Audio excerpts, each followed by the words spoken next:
C'est en ce radieux 11 novembre que me voici parti pour le sud-ouest de la France pour des raisons professionnelles. Jours fériés et confinement ont fait que la route était complètement déserte. Je me sentais l'âme d'un aventurier traversant des successions de paradis, illuminé par la chaleur tiède d'un soleil automnal. Kilomètre après kilomètre, il réchauffait mon cœur, bien trop meurtri de trop d'isolement et d'absence d'activité dans le monde du spectacle.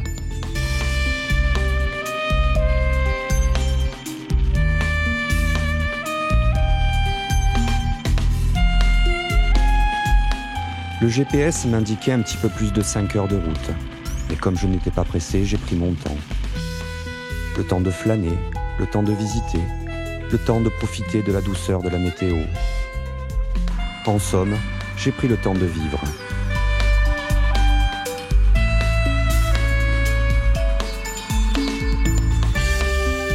Je ne connaissais pas toutes ces régions.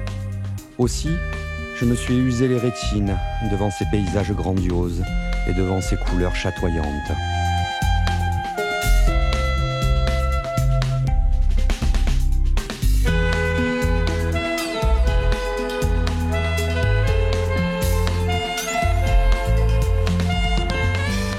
Mon point de chute sur place était une grande colocation. Un ami m'avait proposé de m'héberger ces plusieurs jours et je pensais en profiter pour faire son portrait. Finalement, j'en ai fait plus.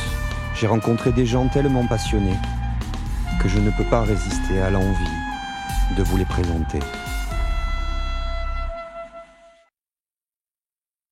Je suis Adrien, je fais de la musique électronique assistée par ordinateur et je suis créateur sonore aussi pour du son à l'image, pour du cinéma ou du jeu vidéo.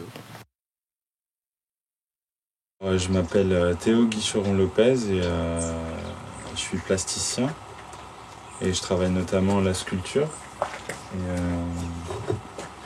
principalement le bois et le bitume.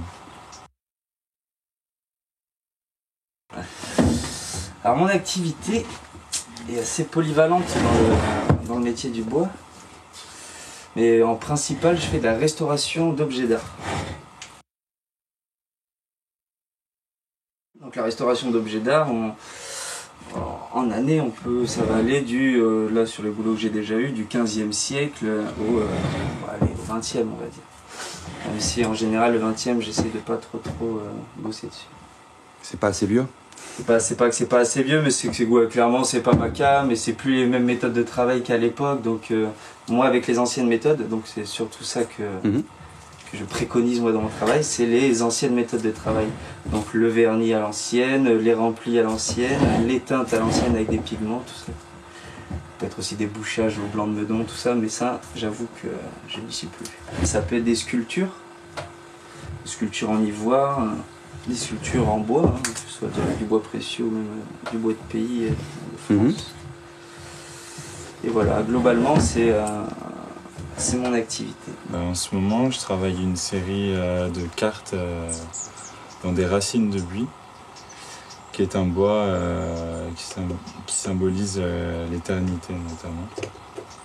Et je m'intéresse à la pérennité des villes, à son artificialité aussi. Et du coup, je creuse des cartes dans un bois qui est censé symboliser l'éternité, comme j'ai dit. Et je viens coller de la terre qui est sous la ville, donc, que je récupère sous le bitume.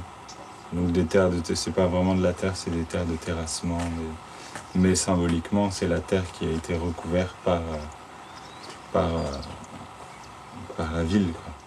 En 2014, j'ai créé avec mon pote Clément Woob et Dub, un groupe de dub. On était un duo et ça a tourné là jusqu'à 2019.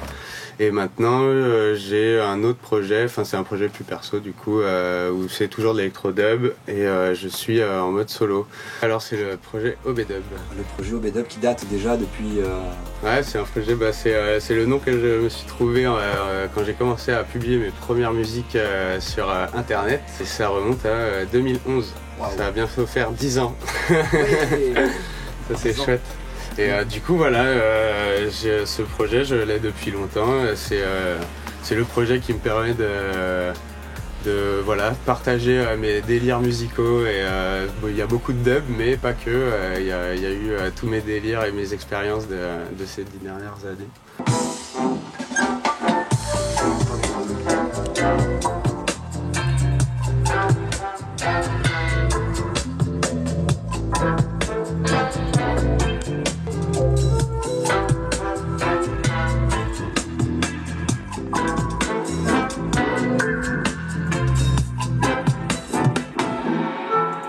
Et voilà, il y a du nouveau son qui arrive en 2021. 2021, je dis 21, j'ai hésité parce que 2020 on l'a pas vraiment vu passer. Non, on est presque à la fin déjà de 2020. Donc 2021, c'est un nouveau projet, c'est quoi, un album, un nouvel EP, une tournée? Une grande tournée internationale avec tous les accords que personne n'a réussi à avoir.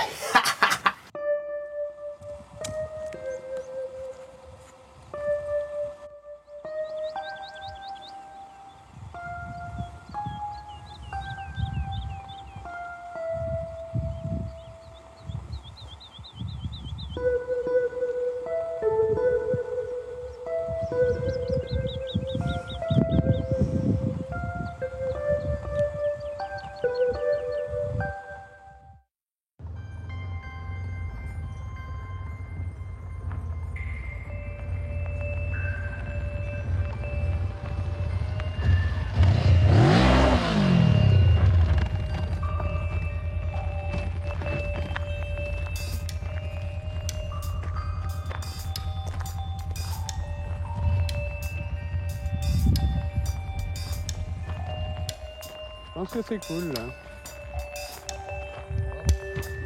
Dis-moi Adrien, où est-ce qu'on est en fait? Au lac du Salagou, Christophe. Au lac du Salagou.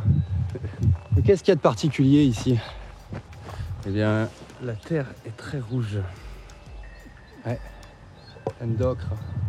C'est un lac naturel? C'est un lac artificiel qui a été fait il y a 50 ans, depuis 2019. 50 ans.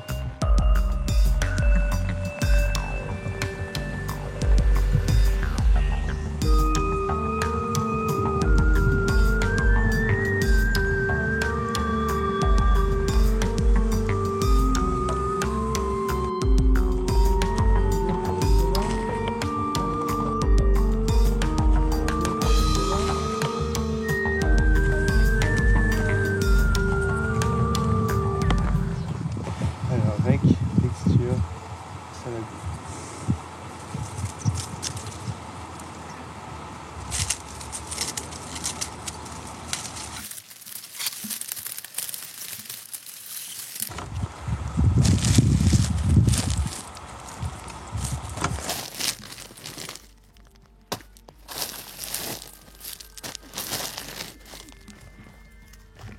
Et du coup, le village en ruine, il a été abandonné à l'époque de la construction du lac, quoi.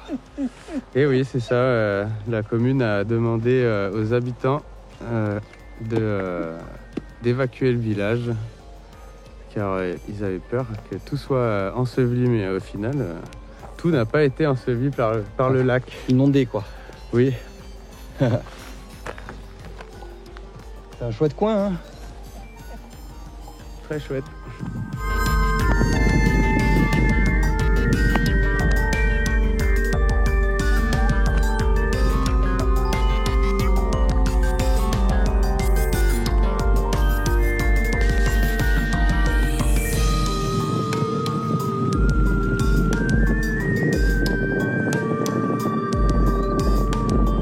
Est-ce qu'il y a beaucoup de touristes ici?